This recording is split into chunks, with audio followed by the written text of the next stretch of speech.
Setelah di video pertama emosi dan moods ini kita pelajari bersama-sama, kita sudah melihat juga bahwa emosi dan suasana hati itu ternyata merupakan bagian penting dari hidup kita dan pekerjaan kita. Kita tidak bisa terlepas dari emosi, kita tidak bisa terlepas dari mood yang mempengaruhi bagaimana kita akan mengkombinasikan dengan logika itu menghasilkan sebuah keputusan. Nah, selanjutnya adalah bagaimana sih emosi dan mood ini mempengaruhi kinerja dan kepuasan kita. Dalam hal ini adalah kinerja dan kepuasan kerja. Oke, kita berikan pointer dulu ya biar enak ya. Bagaimana bisa mempengaruhi kepuasan kerja dan kepuasan dan kinerja dalam organisasi. Adalah yang disebut dengan teori peristiwa afektif. Peristiwa afektif ini akan menjelaskan bagaimana kedua hal yang akan kita pelajari, yang sedang kita pelajari ini membentuk seseorang itu puas dalam bekerja, membentuk bagaimana seorang itu memberikan kontribusi atau prestasi kerja. Nah, teorinya dimulai dengan mengenal bahwa emosi itu adalah sebuah respon atas peristiwa di lingkungan kerja. Emosi adalah sebuah respon atas peristiwa yang kita alami di tempat kerja. Lingkungan kerja ini terdiri dari sejumlah ragam hal yang membentuknya, ya. Ada karakteristik pekerjaan di sini. Bagaimana jenis pekerjaan dan tuntutan yang diharapkan kita perankan di tempat kerja. Kemudian juga berkaitan dengan bagaimana lingkungan ini menciptakan peristiwa-peristiwa yang pada akhirnya membuat kita tercampur aduk. Dari mulai hal yang menjengkelkan, hal yang menyenangkan, kemudian hal-hal yang diantara itu jadi naik turun, fluktuatif, mana yang konsentrasinya, mana yang intensitasnya tertinggi. Ya. Dipaham ya antara lingkungan kerja dan kondisi kerja. Kemudian ini sebagai contoh ya, sebagai contoh misalnya yang terjadi kolega membatalkan jam pertemuan dengan kita, itu sudah menimbulkan perubahan aksi yang harus kita siapkan. Yang kalau tidak mampu untuk kita terima akan menghasilkan sebuah letupan emosi atau mungkin letupan emosi marah gitu ya, atau emosi-emosi negatif yang kemudian akhirnya membuat mood kita terbentuk di hari itu dari sejumlah emosi yang terjadi. Kemudian peristiwa pekerjaan ini yang kolega, kemudian pimpinan yang mungkin tidak sepakat dengan cara berpikir kita, kemudian rekan kerja kita yang tidak bisa bekerja sama juga dengan kita, sedang tidak bisa bekerja sama ya misalnya. Ini menimbulkan reaksi positif dan negatif yang diterima kepribadian dan suasana hati ya. Kondisinya mengkonfirmasi dan dikonfirmasi personality. Akhirnya timbul nih kondisi yang menang itu. Kondisi dengan intensitas yang pasti, apakah dia positif atau negatif. Orang-orang dengan skor stabilitas emosional rendah lebih mungkin bereaksi kuat pada peristiwa-peristiwa yang negatif. Respon emosional kita pada suatu peristiwa dapat berubah-ubah tergantung dari suasana hati atau mood ini, ya.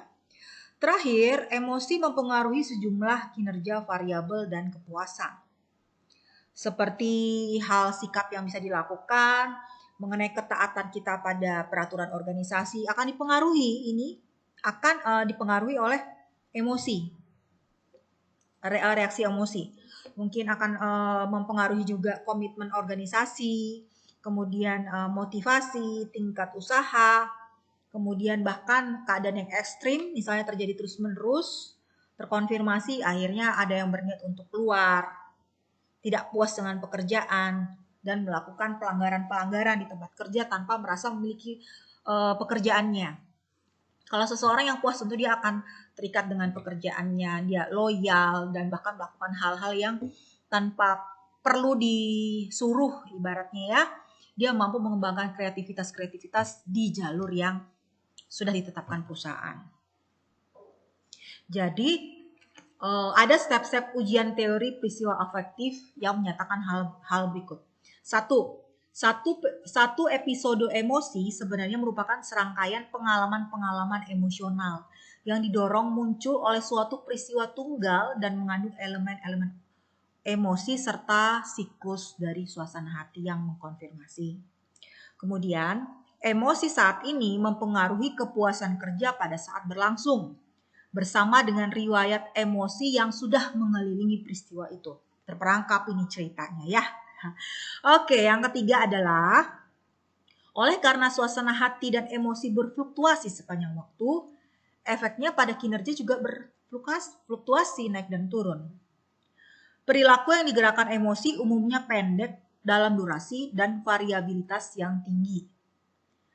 Oleh karena emosi bahkan yang positif cenderung tidak cocok dengan perilaku yang diisyaratkan untuk melakukan sebuah pekerjaan, mereka biasanya memiliki pengaruh negatif terhadap kinerja.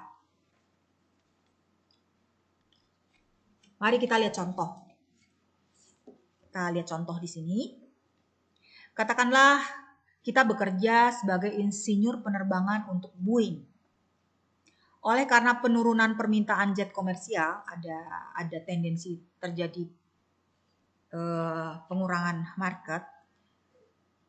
Kita mempelajari bahwa perusahaan itu sedang ingin mem-PHK-kan sekitar 10.000 karyawannya. Kemungkinan yang dicurigai termasuk kita misalnya ya. Peristiwa itu membuat kita merasakan emosi negatif berhari-hari. Ada banyak kecurigaan. Wah, apakah ini akan berpengaruh? Apakah pengaruh ke saya? Bagaimana masa depan saya? Bagaimana saya akan kehilangan pekerjaan saya? Apa yang harus saya lakukan karena tidak ada pendapatan? Kira-kira pendapatannya sudah berapa? Cukup nggak untuk nanti dan seterusnya. Ini membuat kekhawatiran dan mengganggu kestabilan emosi. Karena selalu dipikirkan bersentuh bersentuhan dengan emosi. Perasaan ini menimbulkan tidak aman. Kekhawatiran lainnya akan meningkat karena satu, misalnya tidak percaya sama pimpinannya, pemberi kerja. Yang kedua, kekhawatiran itu timbul karena ada risiko di tangan orang yang mungkin cara pandangnya beda dengan Anda. Mungkin Anda dari sisi tidak ingin diberhentikan, tapi di sisi lain ada pihak lain terutama manajemen yang menginginkan adanya PHK. Kemudian kekhawatiran berikutnya adalah Anda merasa tidak bisa melakukan apa-apa dalam keadaan putus asa. Kalau bertindak A nanti malah cenderung dianggap merugikan perusahaan dan membahayakan. Nah, rencana PHK itu menggerakkan rangkaian peristiwa yang lebih kecil yang menciptakan sebuah episode. Misalnya, akhirnya kita berbicara kepada atasan, padahal dia meyakinkan bahwa kita aman. Udahlah, nggak usah khawatir, kamu aman. Kita mendengar rumor bahwa divisi kita akan rentan masuk ke dalam daftar PHK, tetapi di sisi lain kita bertemu dengan kolega lama yang sudah di PHK 6 bulan lalu dan sampai sekarang belum mendapatkan pekerjaan. Waduh, makin pusing kan? Saling mengkonfirmasi nih, terutama yang terakhir. Ternyata 6 bulan di luar susah dapat pekerjaan. Peristiwa-peristiwa ini membuat emosi naik turun. Suatu hari kita merasa semangat bahwa kita bertahan, kemudian hari berikutnya depresi dan cemas.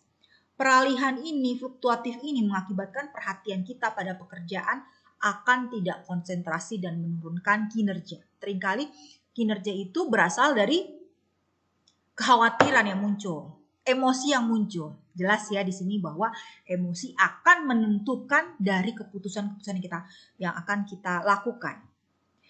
Dan itu akan mengurangi intensitas kepuasan. Gak ada masalah, tetapi karena kita merasa tidak nyaman, kita merasa tidak puas. Padahal kita sudah di jalur yang tepat, bahkan mungkin lebih baik kinerjanya dibandingkan sebelum terjadi ancaman PHK. Akhirnya apa? Respon kita semakin menguat karena ini merupakan PHK terbesar keempat yang akan dilakukan oleh gue, makin mengintimidasi. Jadi kesimpulan dari teori peristiwa afektif ini ada dua hal.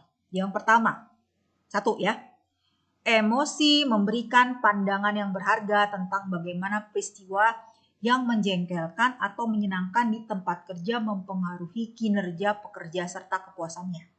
Kedua, pekerja dan manajer seharusnya tidak mengabaikan emosi atau peristiwa yang menyebabkannya. Walaupun mereka menganggapnya sepele, ya kayak tadi dia pimpinan mengatakan, udah kamu tuh aman dibuing. Tapi mereka mengalami sebuah peristiwa yang terakumulasi terus-menerus.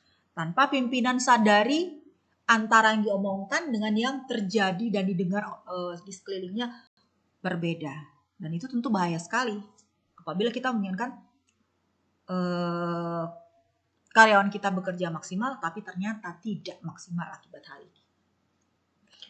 Oke, jadi kita baru selesaikan mengenai teori peristiwa afektif atau mengerti yang namanya ini, emotional intelligence atau kecerdasan emosional.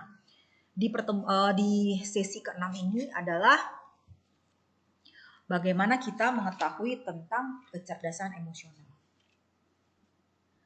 Apa itu kecerdasan emosional? Dijelaskan oleh Robin di sini disebutkan bahwa emotional intelligence atau kecerdasan emosional adalah kemampuan untuk mendeteksi dan mengelola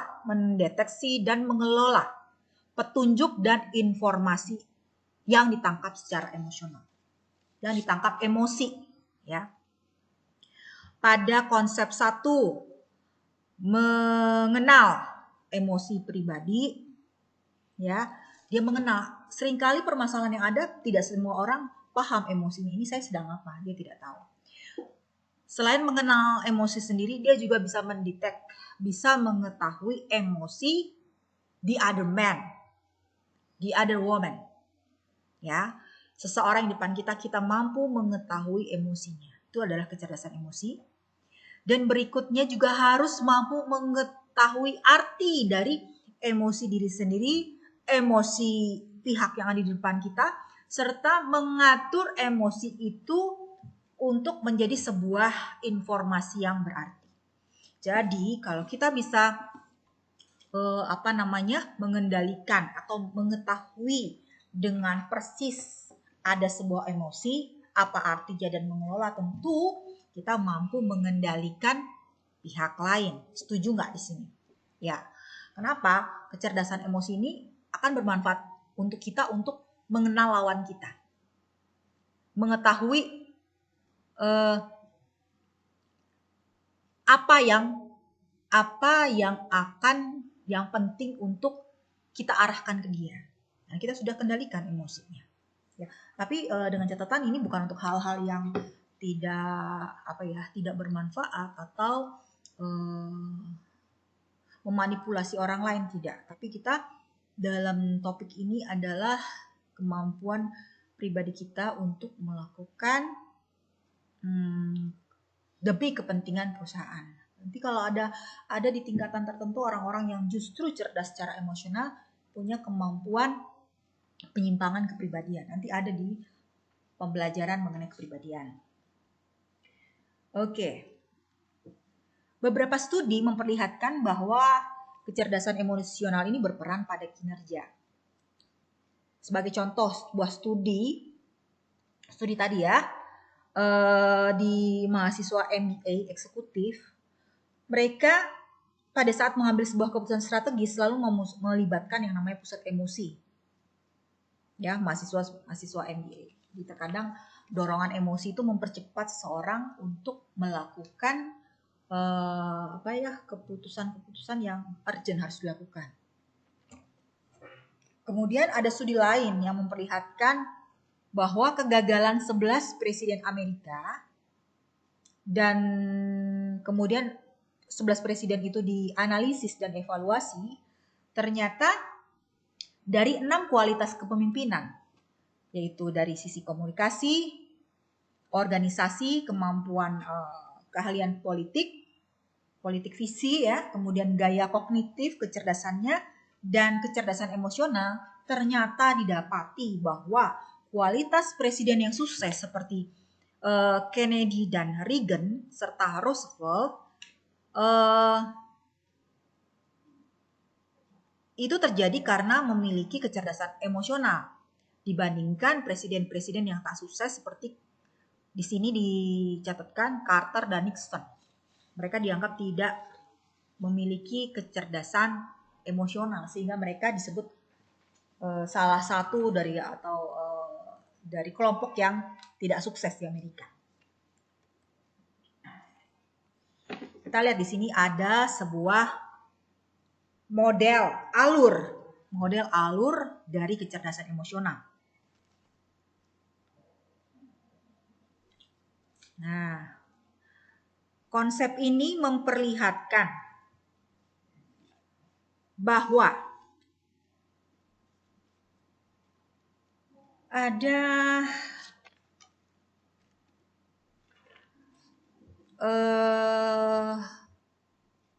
tadi ya, ada apa yang disebut dengan kecerdasan emosional adalah kemampuan untuk memahami diri dan orang lain, mengidentifikasi emosi diri dan orang lain.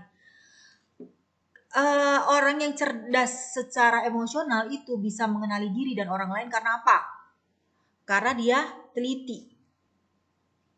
Hanya orang-orang yang teliti yang akan mencoba mengidentifikasi dirinya secara mendalam. Di tingkat yang lebih tinggi dia bisa akhirnya mengenali emosi orang lain karena teliti. Ya, jadi sudah pasti bahwa orang-orang yang cerdas emosi adalah orang-orang yang teliti. Kalau dia tidak teliti, dia tidak bisa mengenali diri sendiri dan mengenali orang lain, ya kan? Capek bener kata dia. Kata orang yang tidak mengarahkan diri pada kecerdasan emosional. Mending dia mengerjakan hal lain ya. Kalau orang yang cerdas emosi terjadi karena dia teliti. Nah, kemudian yang kedua memahami arti dari emosi.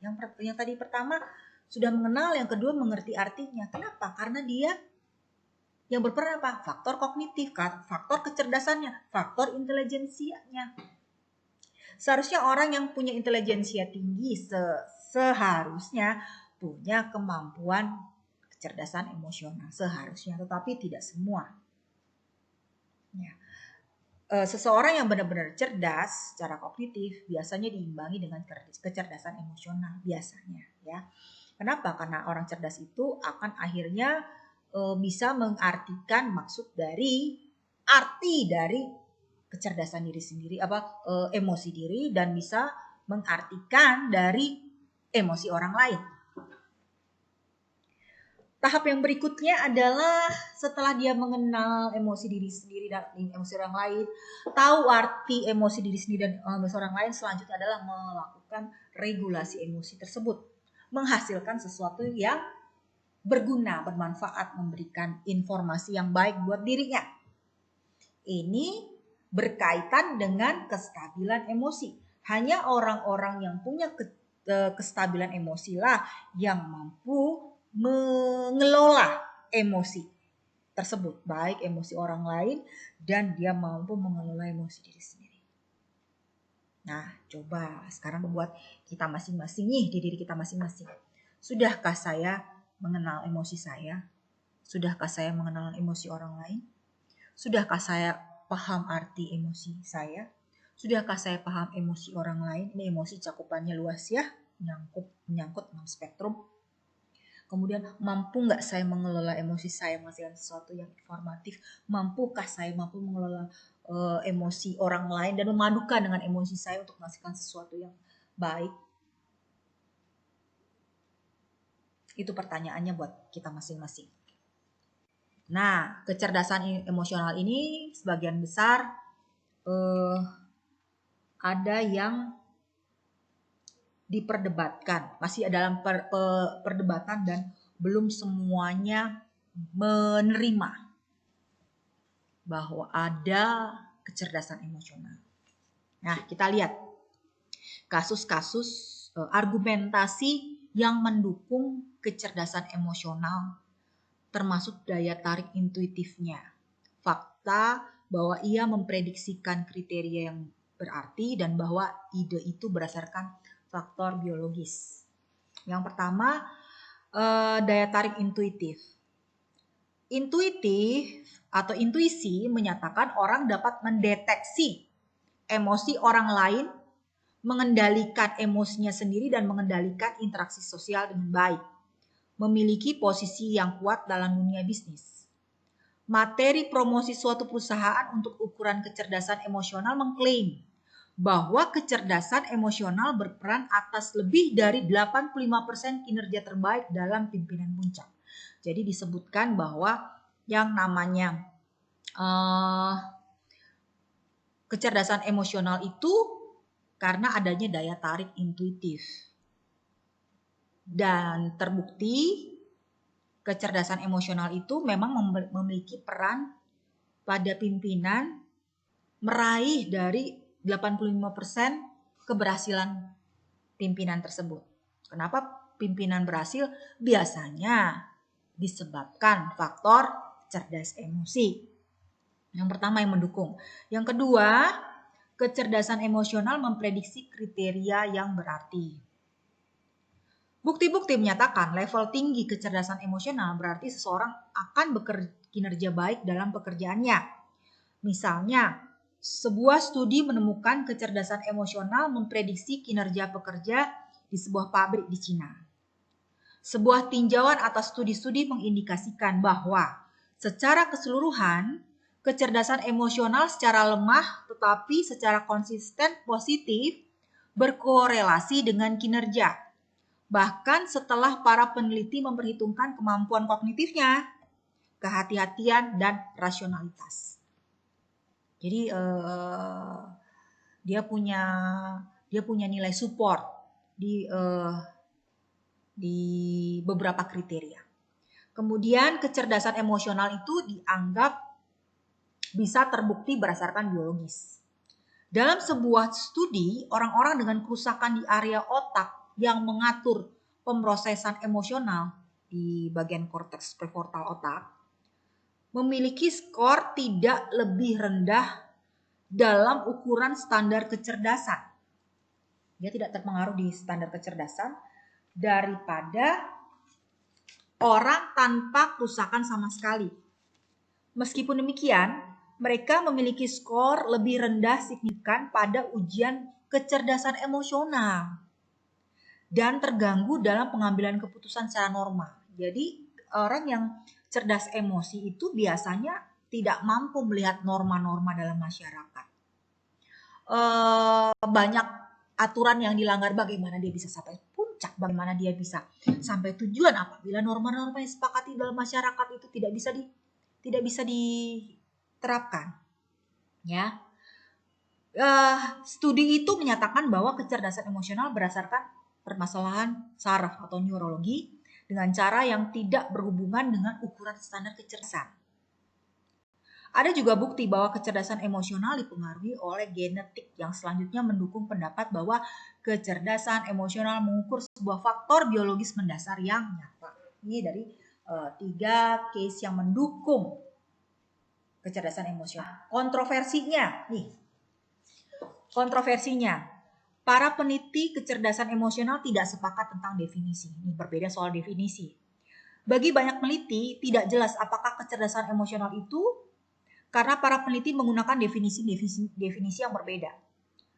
Ada beberapa peneliti yang fokus pada ujian dengan jawaban yang benar atau salah. Ya, jadi ada testing kecerdasan emosional berdasarkan benar, salah, benar, salah, benar, salah.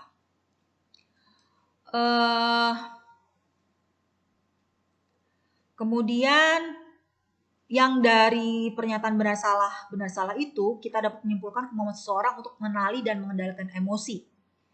Ini merupakan perspektif atas kecerdasan emosional yang berdasarkan kemampuan. Nah, untuk para peneliti lain memandang bahwa kecerdasan emosional itu sebagai ragam ide yang luas. Jadi bukan hanya karena benar salah aja. Dan kita dapat ukur dengan melaporkan sendiri apa yang dihubungkan secara nyata dan utama oleh fakta yang tidak satupun dari mereka sama dengan kecerdasan kognitif. Bukan hanya dua definisi yang berbeda, tetapi ukuran yang digunakan masing-masing perspektif pun hampir tidak saling berkontribusi sama yang lain. Jadi ada kontrak yang terjadi berkaitan dengan konsep cara perhitungan kecerdasan emosi. Nah, ini mendukung can be measured, tidak bisa diukur.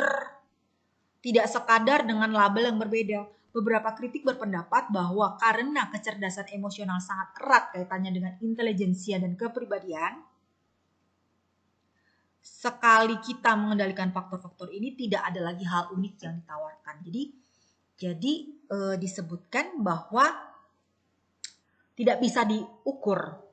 Jika ini benar bahwa tidak berkorelasi dengan ukuran-ukuran kepribadian, maka penanda biologi seperti aktivitas otak dan hereditas ini dapat diatribusikan pada konstruksi psikologis yang lebih dikenal dan diteliti dengan lebih baik lainnya. Sampai di tingkat tertentu, para peneliti telah menyelesaikan isu ini dan mencatat bahwa kecerdasan emosional adalah sebuah konsep yang sebagian ditentukan oleh ciri-ciri seperti kecerdasan kognitif, kehati-hatian, dan penalaran, sehingga masuk akal bahwa kecerdasan emosi berkorelasi dengan karakteristik ini. Jadi berhubungan dengan karakter kehati-hatian, penalaran, itu saja. Jadi bukan pada konteks dia cerdas. Nah, satu lagi berkaitan dengan pemahaman bahwa kalau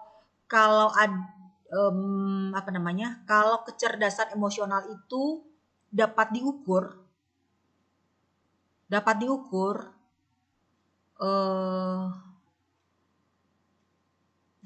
berarti kita tidak bisa membicarakan soal personality. Kenapa? Karena yang namanya kecerdasan emosional itu seharusnya sudah merupakan bawaan setiap orang yang menggambarkan dirinya sendiri. Bukan berarti si A lebih cerdas daripada si B secara emosional, bukan. Tetapi setiap orang punya bawaan masing-masing yang nggak bisa dipertentangkan. It's personality by a different name. Masing-masing itu membawa masing-masing kecerdasannya, bukan, dan nggak bisa diukur. Ya, ini satu satuan yang prinsipnya sebenarnya sama, mempertentangkan keberadaan kecerdasan emosi.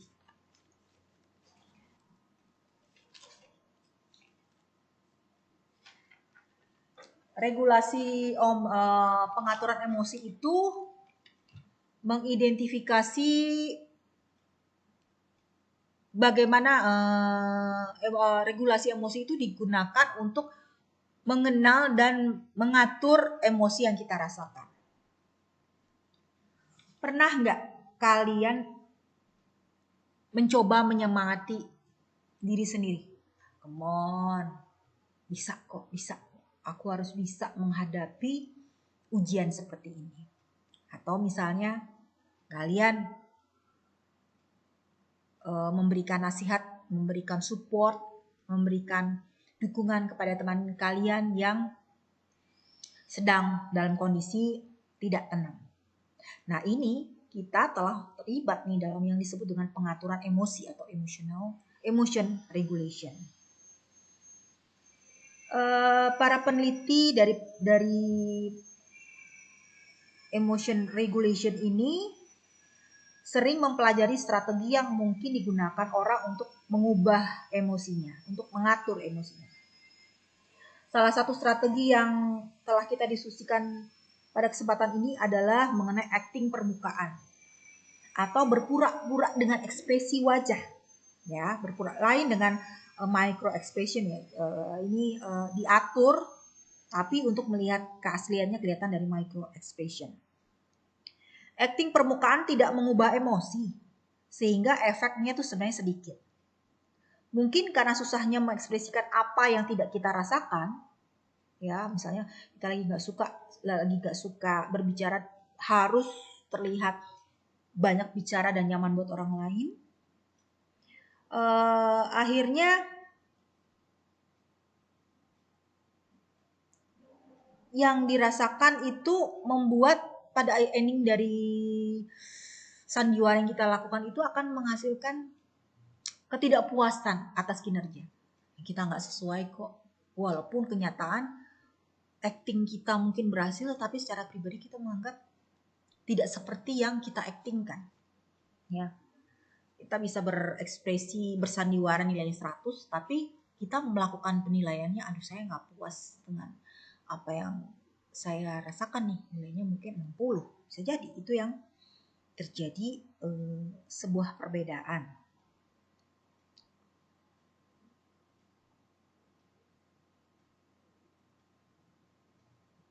Acting mendalam. Acting mendalam kita merupakan strategi lainnya yang sudah kita bahas sebelumnya. Dia lebih murah secara psikologis dibandingkan acting permukaan. Jadi yang harus terus dikonsolidasikan adalah feeling di dalam kita, ya. Mungkin kalau kita melakukan ekspresi tadi ya permukaan, batin kita tidak nyaman, sehingga nilai pun yang harusnya bagus kita juga tidak merasakan puas. Kita merasa tertekan dan akhirnya mau keluar dari perusahaan. Tapi yang salah satu hal strategi yang harus dilakukan adalah mengatur yang di dalam, justru bukan yang di luar yang diatur, yang di dalam. Strategi yang kita lakukan adalah kita ngatur secara psikologis batin kita. Acting mendalam walaupun sebenarnya salah dibandingkan acting permukaan, masih tetap bisa diterima, walaupun sebagian juga ada yang mengatakan ya sama tidak sehatnya. Kita men-touch atas ataupun men-touch bawah pun, acting acting bagian mendalam pun kita upgrade seolah-olah biar ketemu dengan acting permukaan pun, akhirnya terjadi perubahan kepribadian, perubahan sikap, dan segala sesuatu yang sifatnya diubah itu pasti menghasilkan efek samping. Oleh karena itu, para peneliti dari perilaku organisasi mencoba memahami strategi yang dapat digunakan orang dalam melakukan acting, seperti menunjukkan emosi yang pantas aja, dan juga mengurangi dampak itu tadi ya, akibat perbedaan itu, dampak dari acting itu seperti kelelahan emosional, kemudian percobaan untuk keluar dari perusahaan. Intinya para peneliti menginginkan supaya memberikan para pekerja dan manajer alat untuk memonitoring dan memodifikasi respon emosional mereka di tempat pekerjaan mereka. Jadi jangan sampai terjadi gap yang terlalu besar yang mengakibatkan negatif baik personal itu sendiri maupun bagi perusahaan. Studi melaporkan bahwa teknik pengaturan emosi yang efektif tadi ya mencakup mengakui bukannya menekan respon emosional kita atas situasi dan mengevaluasi kembali peristiwa yang setelah terjadi. Sebuah studi terbaru mengilustrasikan efek dari penilaian ulang kognitif yang sangat potensial. Jadi kita gunakan rasionalitas dalam hal ini. Dari partisipan konflik Israel-Palestina, mereka yang siap untuk menilai ulang situasi menunjukkan kesediaan lebih untuk mempertimbangkan perdamaian terhadap Palestina dan kurang mendukung taktik-taktik agresif dibandingkan kelompok kendali. Tidak hanya segera sesudah studi, tapi sampai 5 bulan kemudian. Ini menyatakan bahwa teknik penilaian ulang kognitif dapat membuat orang mengubah respon emosionalnya. Bahkan ketika subjek masalah sangat menguras emosi seperti konflik Israel-Palestina. Jadi mundur dulu. Yang dilakukan apabila kita sudah merasa tidak nyaman, mundur untuk berpikir. Mundur untuk berpikir ulang. Ibaratnya kita tidak bisa melihat medan laga di kanan kiri kita, apa yang terjadi. Kalau kita mundur selangkah dua langkah, kita bisa melihat situasi yang terjadi untuk kita mengambil keputusan lagi apa yang harus dilakukan. Untuk mundur jangan terlalu jauh ya, nanti terlalu ketinggalan kereta nanti. Baik. Saat teknik pengaturan emosi dapat membantu kita menghadapi situasi tempat kerja yang sulit, riset mengindikasikan efek yang beragam. Jadi ternyata ada beberapa efek ya. Sebuah studi yang terbaru di Taiwan menemukan bahwa partisipan yang bekerja bagi atasan yang bersikap mengganggu melaporkan kelelahan emosional dan kecenderungan penarikan diri dari kerja, tetapi pada tingkat yang berbeda berdasarkan strategi pengaturan emosi yang mereka gunakan. Ini menyatakan bahwa lebih banyak riset atas penerapan teknik-teknik yang perlu dilakukan untuk membantu para pekerjanya. Oleh karena itu, saat ada banyak harapan dalam teknik-teknik pengaturan emosi, jalan terbaik menuju tempat kerja yang positif adalah merekrut individu-individu yang lebih berpikiran positif dan melatih pemimpin mengelola suasana hati, sikap kerja, dan kinerja mereka. Pemimpin terbaik mengelola emosi sebanyak mereka mengelola tugas dan aktivitas. Jadi sebenarnya salah satu tugas utama seorang pemimpin adalah ke arah emosi.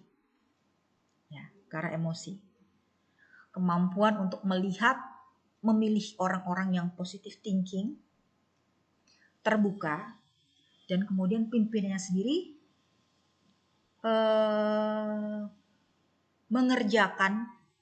mengerjakan aktivitas dan tugas dengan beban, dengan bobot yang hampir sebesar tugas mereka mengelola emosi para pekerjanya.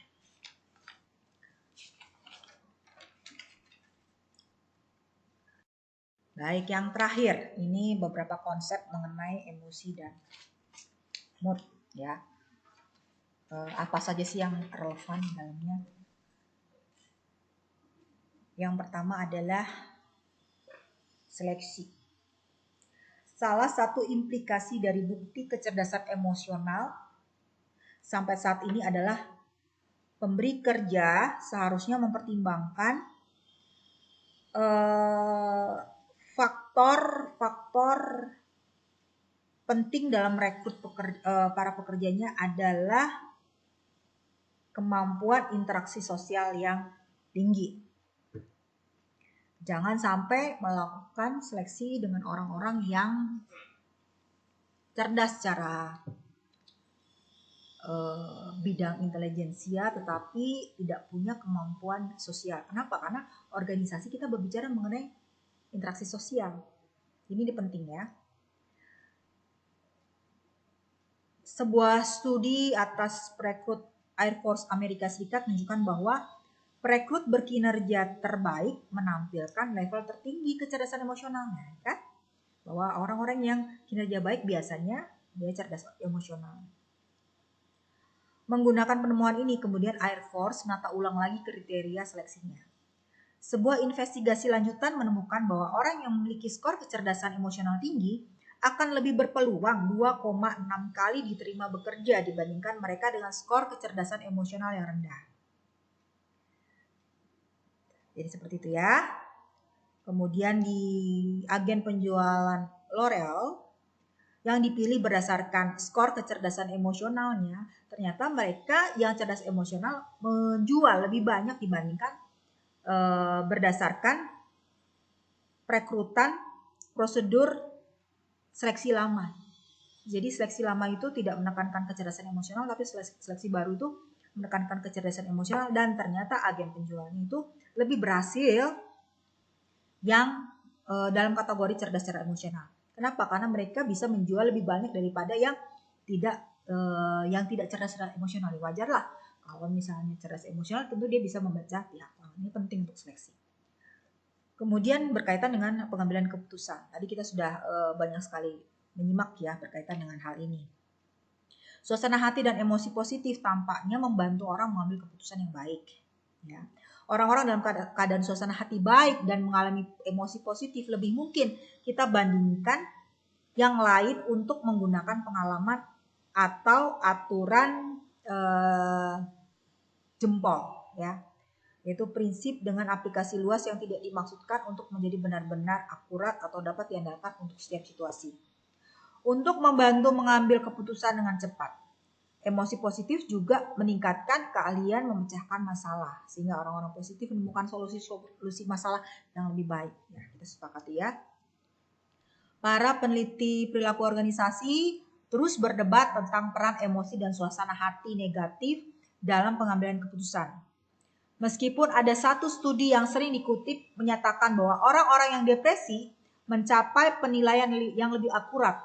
Mungkin dikaitkan dengan kewaspadaannya ya. Bukti-bukti yang baru menunjukkan bahwa mereka mengambil keputusan yang lebih buruk. Walaupun dia cepat, dia keputusan yang buruk. Kenapa? Karena orang-orang depresi lebih lama dalam memproses informasi dan cenderung hati-hati memilih semua yang memungkinkan dibandingkan yang paling mungkin. Mereka mencari solusi yang sempurna, padahal solusi sempurna itu jarang terjadi. Itu sama orang-orang depresif. Mereka lebih hati-hati ya, lebih takut, lebih warning. Kemudian kreativitas. Orang-orang dalam suasana hati baik cenderung lebih kreatif daripada orang-orang dalam suasana hati buruk. Mereka menghasilkan banyak ide dan pilihan, dan yang lain berpikir ide mereka original. Tampaknya orang-orang yang mengalami suasana hati atau emosi positif lebih fleksibel dan terbuka dalam pikirannya yang dapat menjelaskan mengenai mengapa mereka lebih kreatif. Para supervisor seharusnya secara aktif mencoba menjaga pekerja tetap bahagia karena menghasilkan karya cipta membutuhkan suasana hati baik. Belum lagi pekerja sebenarnya menyukai pemimpinnya mendorong mereka dan memberikan umpan balik positif atas pekerjaan dikerjakan dengan baik. Sehingga akhirnya mendorong mereka bekerja lebih kreatif.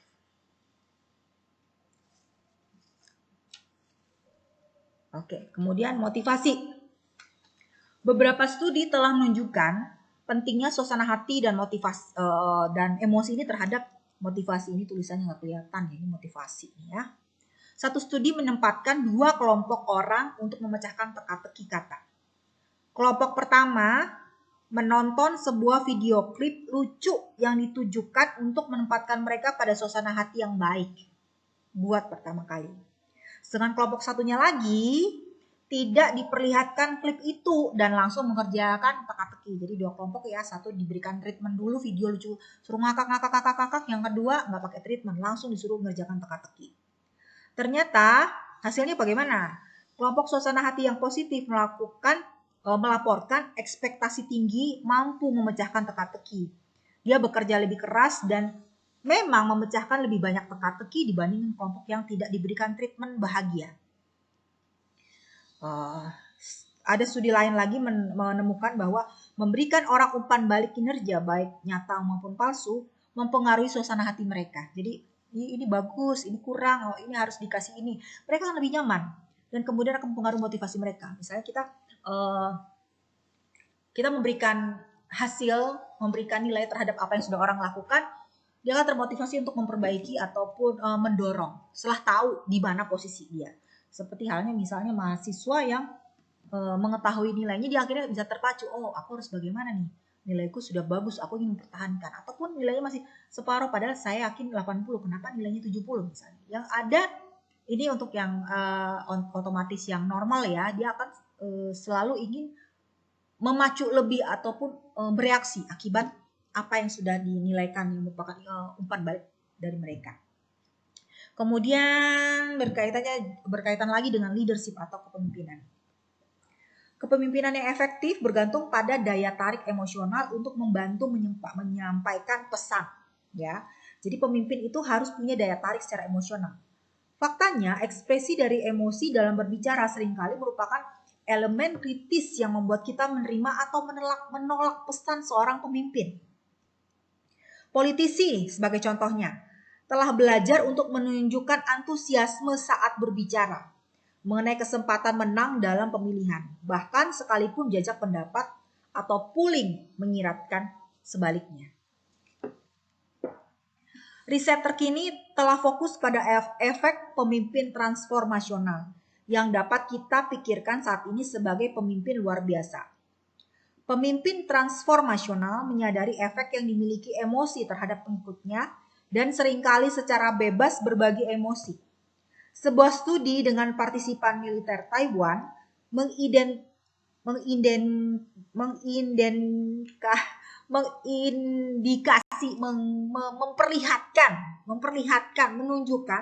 bahwa dengan berbagi emosi, pemimpin transformasional menginspirasikan emosi positif pada pengikutnya yang berujung pada apa? Pada kinerja yang lebih baik tentu saja. Baik, ya. Kemudian berkaitan dengan negosiasi. Ya. Negosiasi adalah sebuah proses emosional. Meskipun demikian, kita seringkali mengatakan bahwa negosiator yang ahli memiliki wajah poker. Nggak jelas nih posisinya. Beberapa studi telah menunjukkan bahwa seorang negosiator yang berpura-pura marah memiliki keuntungan daripada lawannya. Mengapa? Oleh karena saat seorang negosiator menunjukkan amarah, lawannya menyimpulkan negosiator ini telah memberikan semua yang bisa dilawankannya sehingga dia pun mengalah. Amarah seharusnya digunakan secara selektif dalam negosiasi. Negosiator yang marah yang memiliki informasi atau kekuatan yang kurang dibandingkan lawannya memiliki hasil yang lebih buruk secara signifikan. Jadi tampak bahwa individu yang lebih berkuasa dengan informasi yang lebih baik akan kurang bersedia untuk berbagi informasi atau bertemu dengan lawan yang marah di tengah-tengah negosiasi. Menampilkan emosi negatif seperti marah bisa saja efektif. Tetapi merasa buruk tentang kinerja Anda tampaknya justru akan memperburuk negosiasi di masa depan. Siapa yang bisa percaya kayak gitu, ya kan?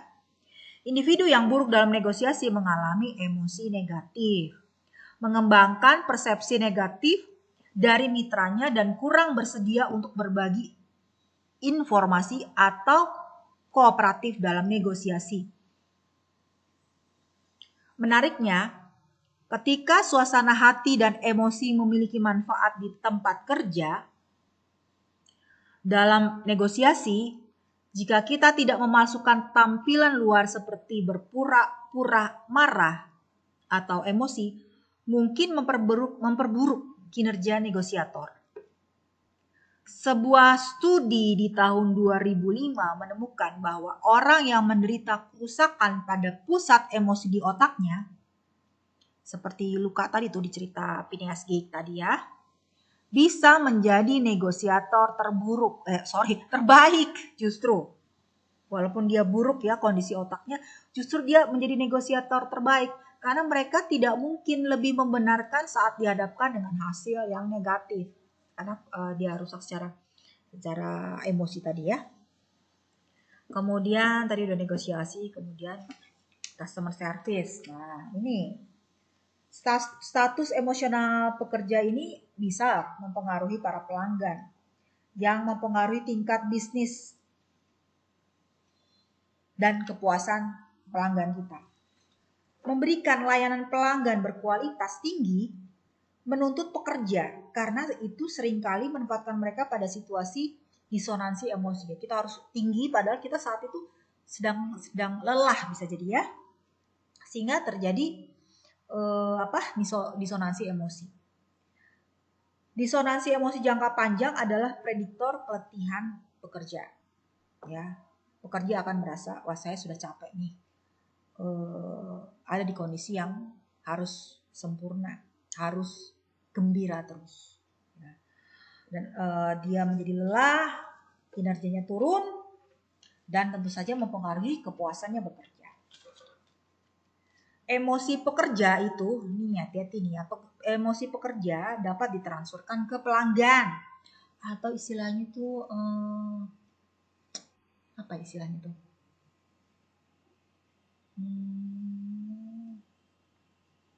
Jadi emosi negatif kita itu bisa tertransfer ke pelanggan kita. Apa istilahnya tuh? Lupa tuh. Ya, studi mengindikasikan sebuah efek yang cocok antara emosi pekerja dan pelanggan yang disebut penularan emosi. Jadi ada penularan emosi. Nah, bagaimana nih cara kerjanya? Nah, penjelasannya begini. Ketika seseorang mengalami emosi positif, serta tertawa dan tersenyum pada Anda cenderung merespon dengan positif, ya kan? Kita lihat orang tertawa. Dalam kondisi normal kita tertawa nggak? Tertawa. Kita akan mudah merasakan apa tadi tuh istilahnya tuh terkontaminasi atau ya langsung kena ke orang ya kalau yang positif. Penjelasannya adalah seperti itu. Terjadi menular. Penularan emosi ini penting karena pelanggan yang menangkap suasana hati atau emosi positif dari pekerja atau dari customer service tentu akan berasa di dia juga. Ya, dia akan lebih nyaman. Dia akan lebih welcome, dia akan lebih puas. Itu yang penting tuh puas. Tapi apakah emosi suasana negatif atau suasana hati negatif menular juga? Kalau tadi kan positif menular. Kalau yang negatif menular nggak? Ya tentu saja. Ketika seorang pekerja merasa diperlakukan tidak adil oleh pelanggan misalnya, lebih sulit baginya untuk menampilkan emosi positif yang diharapkan organisasi daripadanya, ya kan? Mungkin kita akan mendapati pada saat di sebuah customer service kita melakukan komplain misalnya berkaitan dengan sinyal yang kita tidak menggunakan kuota tapi kemudian terpotong dan kemudian kita komplain dengan merasa bahwa kita dirugikan dan karena tekanan yang diberikan oleh pelanggan bisa jadi customer service-nya yang tidak mampu mengendalikan emosi juga ikut terbawa emosinya. Padahal di situ dituntut dia harus bisa mendengar, bukannya terbawa emosi pelanggan. Ya. Oke, itu yang disebut tadi menular. Perilaku job attitudes atau sikap kerja. Pernah nggak mendengar kata-kata orang, jangan bawa pekerjaan ke rumah? Pasti ya, saya juga, ibu juga begitu. Berarti memang seharusnya kan melupakan pekerjaan di kantor saat pulang ke rumah. Nasihat itu memang mudah dikatakan, tapi sangat sulit untuk dikerjakan. Beberapa studi telah menunjukkan orang-orang yang memiliki hari baik di tempat kerja cenderung berada dalam suasana hati lebih baik di rumah pada malamnya. Tapi yang terjadi juga sebaliknya. Orang-orang yang mengalami hari yang sangat stres di tempat kerja akan mengalami masalah untuk rileks setelah pulang kerja.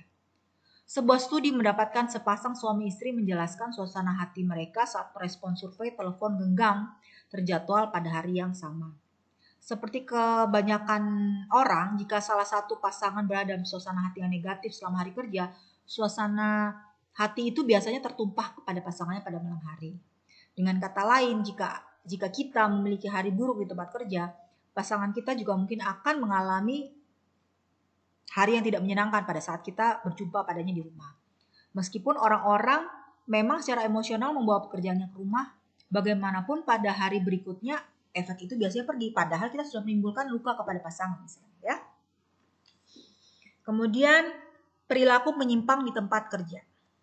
Nah, siapapun telah menghabiskan banyak waktu di sebuah organisasi menyadari orang-orang seringkali berperilaku yang melanggar norma-norma yang ditetapkan dan mengancam organisasi, anggota-anggotanya atau keduanya.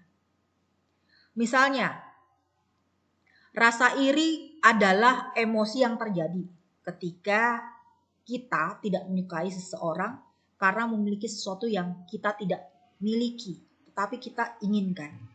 Seperti orang itu memiliki pekerjaan yang baik, ya, kantor yang lebih luas, ruangan tersendiri, gaji lebih tinggi, fasilitas lebih jauh daripada kita, itu akan mengakibatkan pola perilaku menyimpang yang dibenci.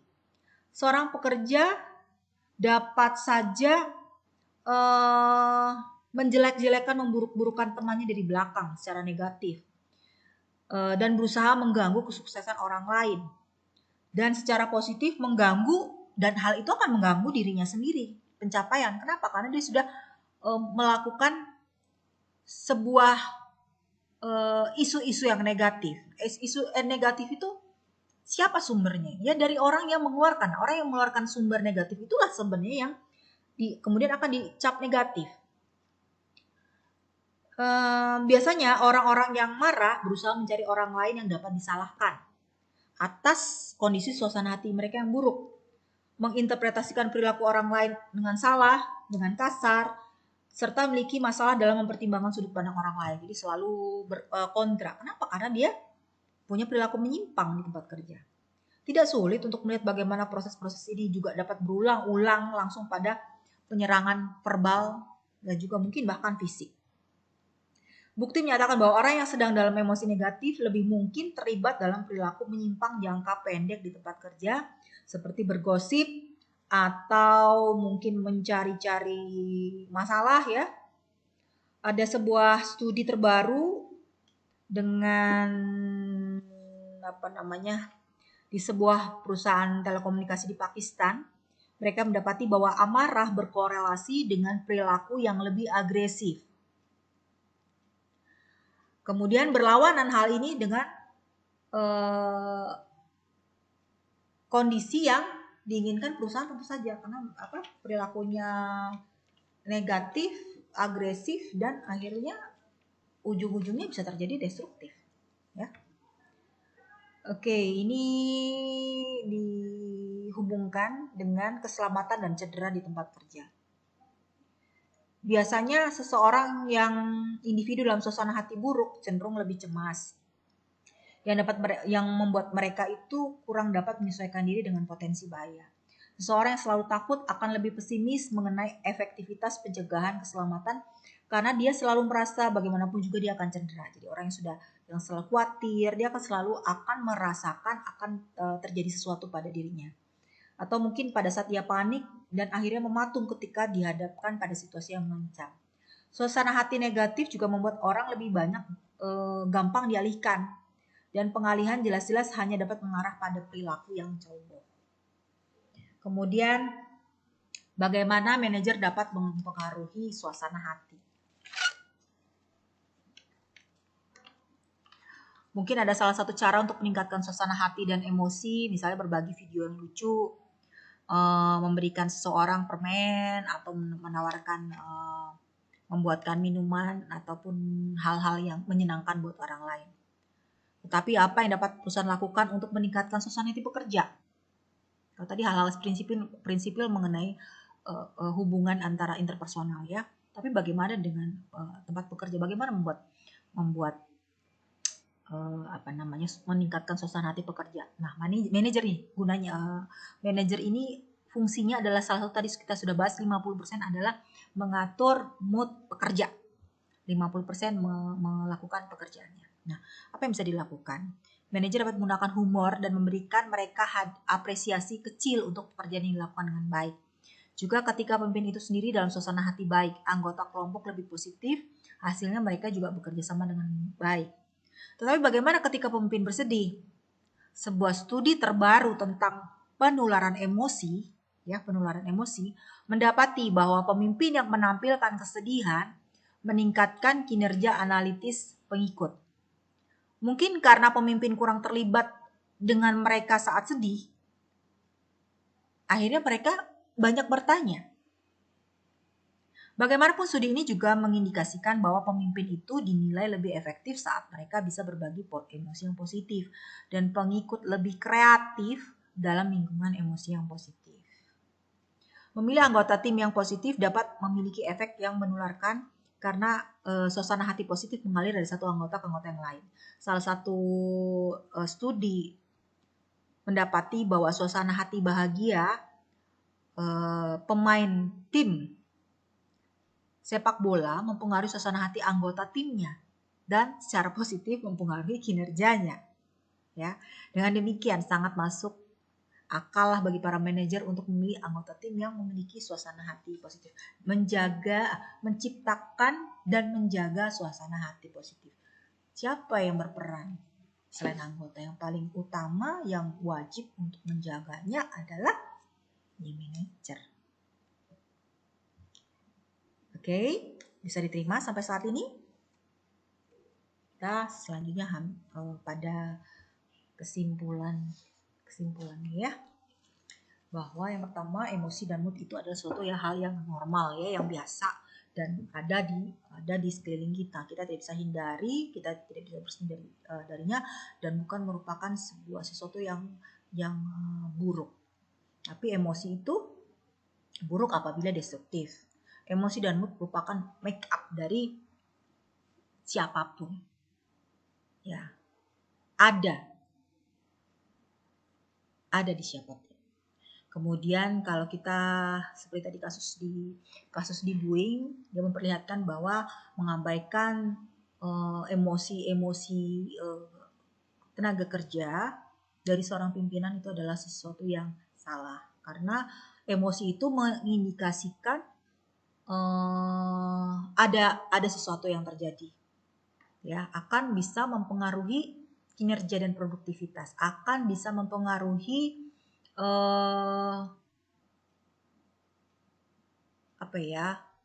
akan bisa mempengaruhi produktivitas, akan bisa menjadi efek emosi, ya, emosi yang negatif bagi orang lain. Ada penularan emosi yang bisa terjadi. Dan itu nggak boleh diabaikan oleh seorang pimpinan. Kemudian kita tidak bisa memisahkan emosi dari dunia kerja. Jadi istilah mengabaikan emosi tidak bisa. Kenapa? Karena emosi itu ada memang di tiap orang dan dibawa kemanapun juga, termasuk di tempat kerja.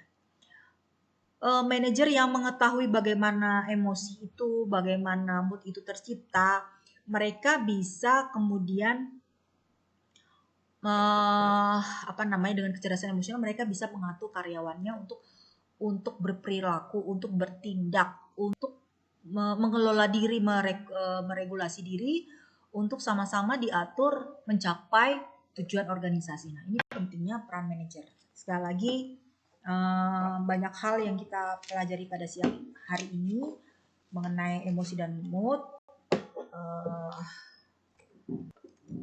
Hal yang tidak kalah pentingnya dari materi-materi pembelajaran yang lain.